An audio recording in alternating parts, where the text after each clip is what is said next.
Olá, gente, mais um vídeo da série Estudando Conjuntos.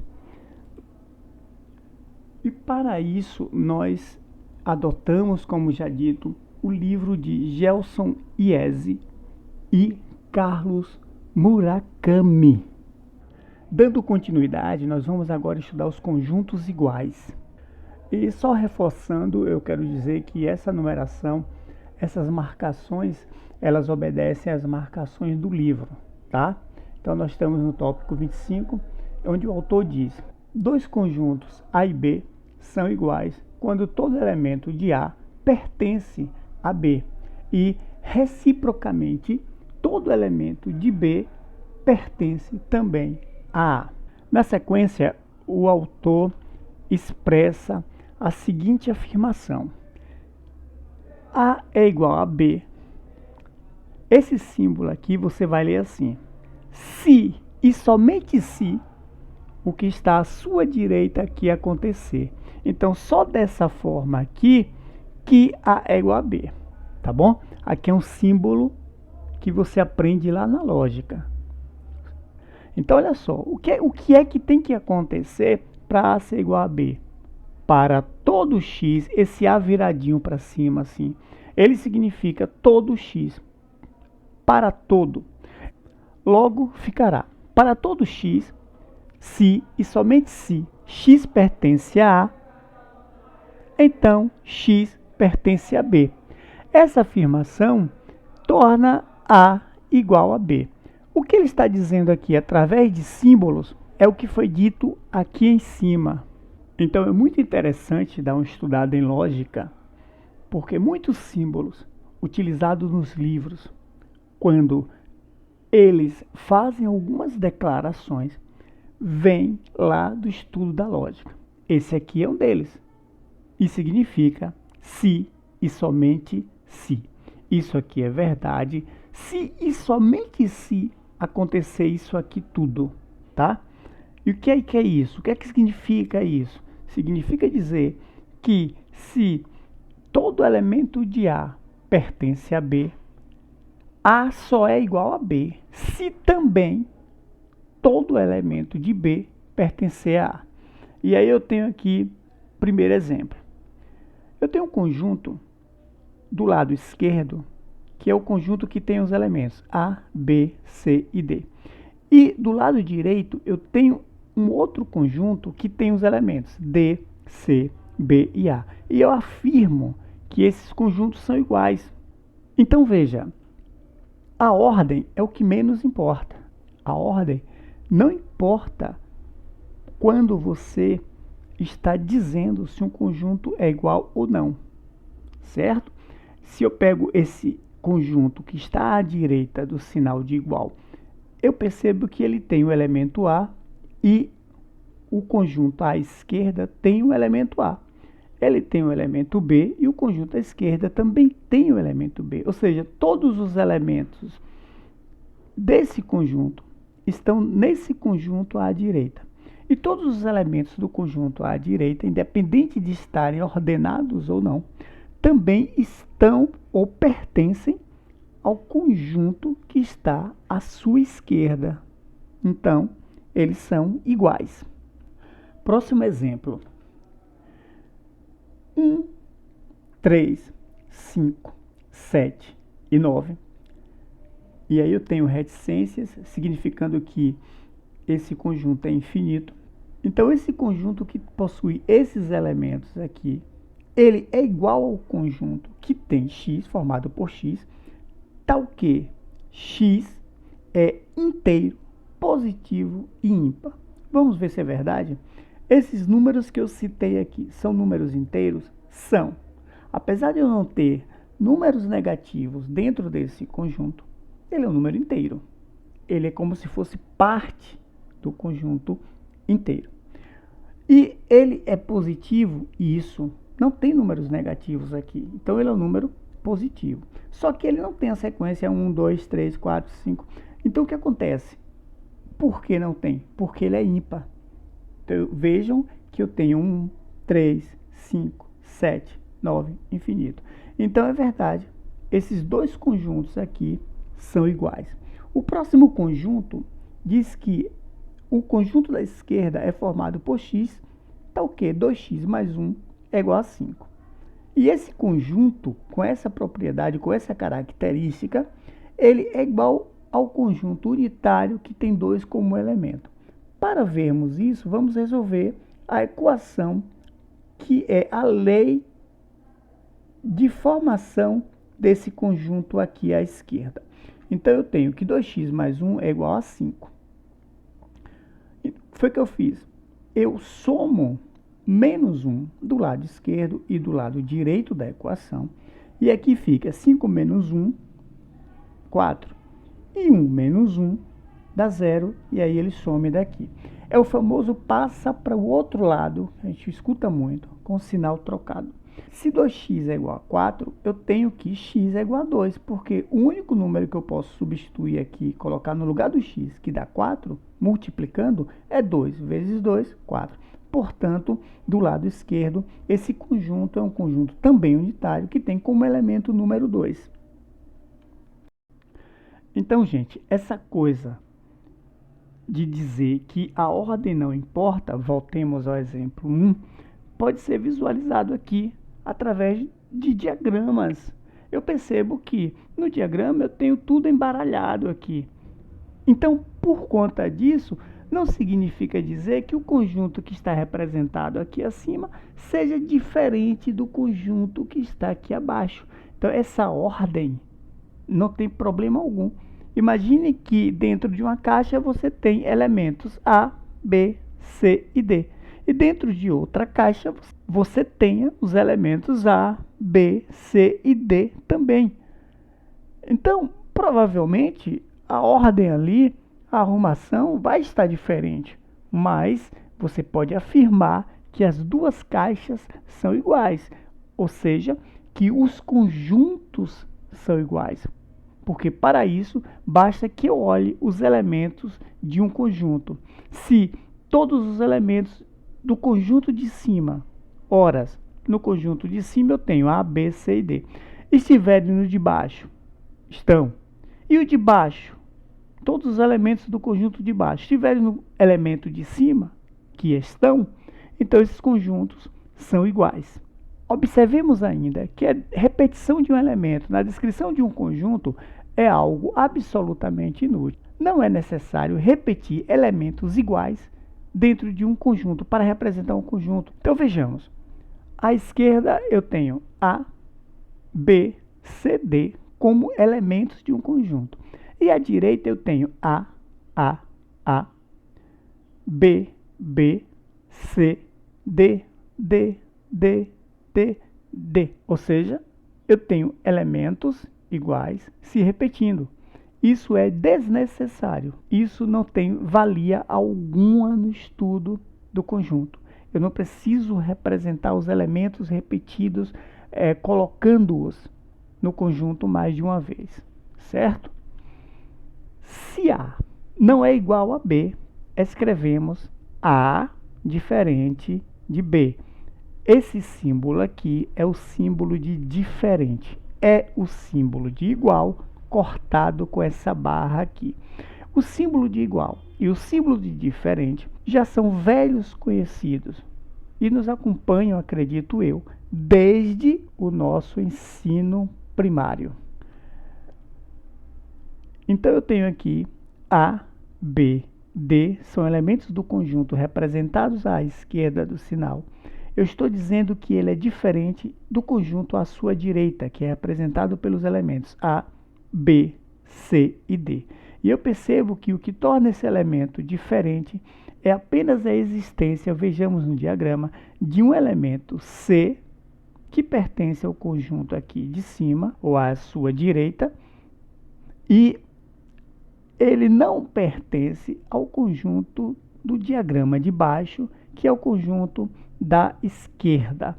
Então, apenas a existência desse elemento torna os conjuntos diferentes.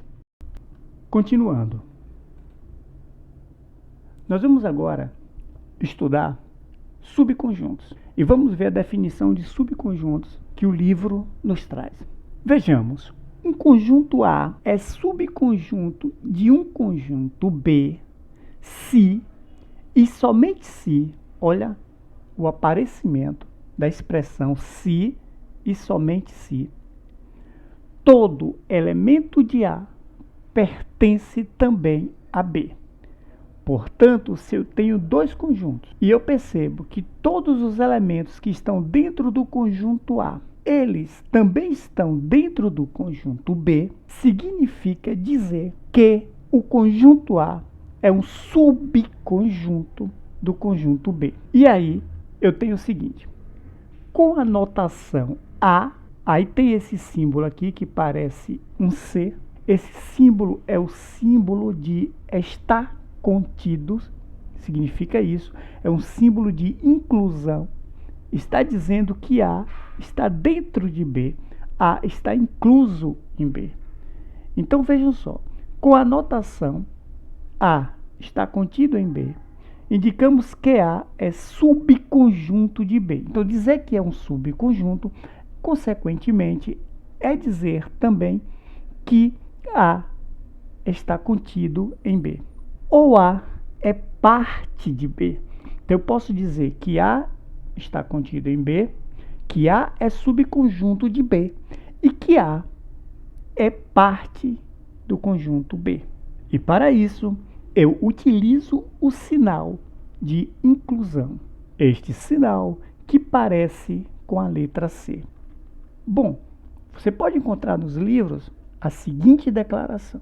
A está contido em B, olha o símbolo, se e somente se, para todo x desse conjunto. Esse símbolo aqui significa se então, é a implicação se então. Esse daqui é se somente se, portanto, esse daqui é se e então. Então vejamos, se x pertence a A, então x deve também pertencer a B. De novo, A está contido em B, se e somente se, para todo x desse conjunto. Se x pertence a A, então x pertence a B. É uma forma declarativa para afirmar que A é subconjunto de B através de símbolos, através de declarações. O que eu estou dizendo aqui, nessa caixa, é o que está sendo dito aqui em cima, contextualizado. Vejamos alguns exemplos. Está repetido aqui esse tópico 27, mas tudo bem, não tem problema. E eu tenho o primeiro exemplo. Eu estou dizendo que esse conjunto representado pelos elementos A e B, ele faz parte, ele está contido no conjunto representado pelos elementos A, B, C e D. Isso é verdade? É, porque todos os elementos desse conjunto à esquerda aqui, o elemento A e o elemento B, que pertencem a esse conjunto, também pertencem ao conjunto que está à direita. Então ele está contido. Verdade. Eu estou dizendo que o conjunto que está à esquerda está contido nesse conjunto que está à sua direita. É verdade porque o elemento A, que pertence ao conjunto que está à esquerda, ele também pertence ao conjunto que está à direita, representado pelos elementos A e B. Portanto, esse conjunto está contido neste daqui. Aí eu tenho agora o terceiro exemplo. O conjunto representado pelos elementos A, B, está contido no conjunto que está representado também pelos elementos A, B, ou seja, são conjuntos iguais. E quando os conjuntos são iguais, eu posso afirmar também que um está contido no outro. Então, esse conjunto da esquerda, ele está contido no conjunto da direita. Aí eu tenho agora o quarto exemplo. Eu tenho um conjunto formado por x, tal que x é inteiro e par. Eu estou dizendo que esse conjunto, representado por essa propriedade, ele está contido no conjunto da direita, que tem a propriedade dizendo que x é um número inteiro. Então eu vou fazer o seguinte, eu vou listar os números inteiros e os números pares. Então os números inteiros eu chamei de z, na verdade é o símbolo que representa os números inteiros, e eu represento aqui menos 4, menos 3, menos 2, 1, 0, 1, 2, 3, porque os números inteiros, claro, eu considero os números positivos, negativos e zero. E ele é infinito para a sua direita e infinito para a esquerda. E eu represento agora, e chamo de Z2, os números pares. Então vejam só, os números pares inteiros, eu posso listar assim, menos 4, menos 2, 0, 2, 4, e aí eu tenho infinito aqui e infinito aqui. E eu percebo que os elementos que fazem parte do conjunto Z2 também fazem parte do conjunto Z. Aí eu posso afirmar que esse conjunto dos números pares, que eu chamei de Z2, ele está contido no conjunto dos números inteiros. Eu volto agora ao exemplo 1 para representá-lo através de diagramas. Então, olha só, eu tenho o conjunto AB, que possui os elementos A, B. Ele está contido no conjunto que tem os elementos A, B, C e D. Então, eu visualizo através do diagrama o que está acontecendo. Dentro dessa caixa maior, eu tenho essa caixa menor. E todos os elementos aqui, eu afirmo que fazem parte da caixa maior. Então, esse conjunto aqui está contido nesse conjunto aqui. E ainda posso afirmar, isso no exemplo 2, que o conjunto que tem como elemento A, ele está contido no conjunto que tem como elementos A e B. E assim eu represento. E se eu quiser representar os dois, o exemplo 1 e o exemplo 2, num só diagrama, eu posso fazer o seguinte. Eu digo que o conjunto A, ou seja, o conjunto que tem o elemento A, está contido no conjunto que tem os elementos A e B, e que, por sua vez, esse conjunto aqui, ele está contido no conjunto maior que tem os elementos A, B, C e D. Sigamos. Quando A está contido em B, também podemos escrever essa notação aqui. Veja que agora eu pego o símbolo de está contido e eu inverto ele, eu deixo ele aberto para a esquerda. E eu leio isso assim: B contém A. Vejamos então, aqui eu tenho o símbolo está contido e aqui eu tenho o símbolo contém. E se A está contido em B, é correto afirmar que B contém A. Existe também a notação de negação. Quando eu escrevo A, coloco o símbolo de está contido e passo essa barra cortando este símbolo, eu vou dizer que A não está contido em B. Vamos visualizar os diagramas e tudo isso ficará bem compreendido. Olha só, A está contido em B. Eu posso representar assim. Inclusive, nós já vimos isso antes, em slides anteriores. Então, é assim que eu represento, dizendo que o conjunto A está contido no conjunto B. E o conjunto A não está contido no conjunto B, eu posso representar assim. Por que eu posso representar assim? Porque eu percebo que existem elementos no conjunto A, que é essa parte aqui de amarelo, que não pertencem ao conjunto B. Eles estão disjuntos, eles estão separados. E existem elementos no conjunto B que também não estão no conjunto A. Portanto, eu posso afirmar que A não está contido em B, nem tampouco que B está contido em A. Então, B não está também contido em A. A única coisa que acontece aqui, que eu percebo, é que essa região, olha só, olha para a imagem, essa região rosa aqui, é uma região que possui elementos que pertencem tanto a B, olha o diagrama de B, e também pertencem a A. Olha o diagrama de A aqui. Essa região possui elementos que são comuns nos conjuntos A e conjunto B. Isso, futuramente, será chamado de interseção. Nós estaremos estudando a interseção entre os conjuntos. Outra forma de dizer que A não está contido em B é colocando ou desenhando os diagramas sem estarem se relacionando de qualquer forma. Eles estão separados. Então, A não está contido em B. Vamos ver alguns exemplos e compreender os diagramas. Primeiro exemplo diz que esse conjunto aqui, composto pelos elementos A, B e C, não está contido no conjunto que tem os elementos B, C, D e E. Isso é verdade? Ora, eu tenho o elemento A no conjunto da esquerda e não tenho o elemento A no conjunto da direita. Isso já é suficiente para que eu diga que o conjunto da esquerda não está contido no conjunto da direita, porque já existe um elemento que pertence a esse conjunto aqui, que não pertence a esse conjunto aqui. Isso basta, não preciso olhar mais nada. Então, olha só, o conjunto que tem os elementos A e B não está contido no conjunto que contém os elementos C, D e E. Então, nenhum desses elementos aqui que tem no conjunto A tem também no conjunto B, que seria A e B. Vamos pensar assim.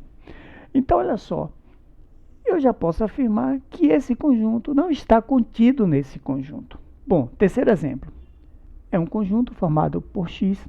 X é inteiro e par. Ele não está contido num conjunto também formado por elemento X, tal que X é inteiro e primo. Então, vamos ver? Vamos listar para a gente compreender. Vamos listar o conjunto par, que eu chamo de Z2. Z2 porque são os números pares, são múltiplos de 2. Aí eu escolho essa notação aqui. Nós já fizemos essa listagem em exercício anterior. Então, eu tenho o seguinte, que aqui eu tenho os conjuntos pares e aqui o conjunto dos números primos. Números primos, gente, são aqueles números que são divisíveis apenas por um e por ele mesmo. Então, listando o conjunto dos números primos, ambos, tanto o conjunto dos números pares e dos primos, são infinitos na sua esquerda e na sua direita. E os primos eu estou listando assim: menos 7, menos 5, menos 3, menos 2, 2, 3, 5 e 7. Então, eu já percebo, esse conjunto aqui, o Z2, não está contido nesse, porque de cara eu percebo que eu tenho o número 6. 6 menos 6, vou considerar só o número. O número 6 já não está aqui. O número 4 já não está aqui. Ou seja, eu posso afirmar que Z2 não está contido em P. Verdade. Vamos visualizar agora o exemplo 1 e o 2 através de diagramas. Olha só, o conjunto ABC não está contido no conjunto BCDE. Então, o conjunto ABC, olha o círculo aqui, tá?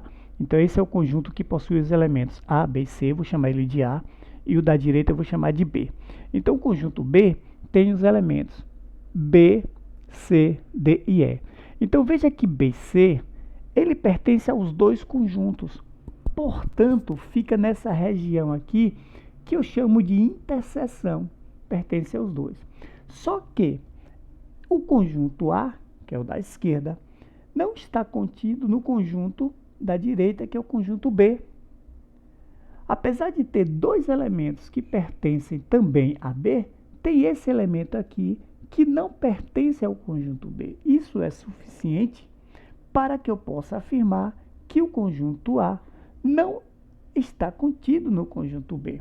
Então, quando eu visualizo os diagramas, tudo fica mais fácil no estudo dos conjuntos. O segundo exemplo, eu tenho a seguinte situação. De novo, eu vou chamar o conjunto da esquerda de A e o conjunto da direita de B. O conjunto A tem os elementos A e B. E o conjunto B tem os elementos C, D e E. Não tem nenhum elemento que pertença aos dois conjuntos. Mas independente disso, eu observo o mais importante, que no conjunto A eu tenho os elementos A e B, apenas eles, mas esses elementos não estão presentes no conjunto B. Portanto, eu afirmo que esse conjunto A não está contido no conjunto B.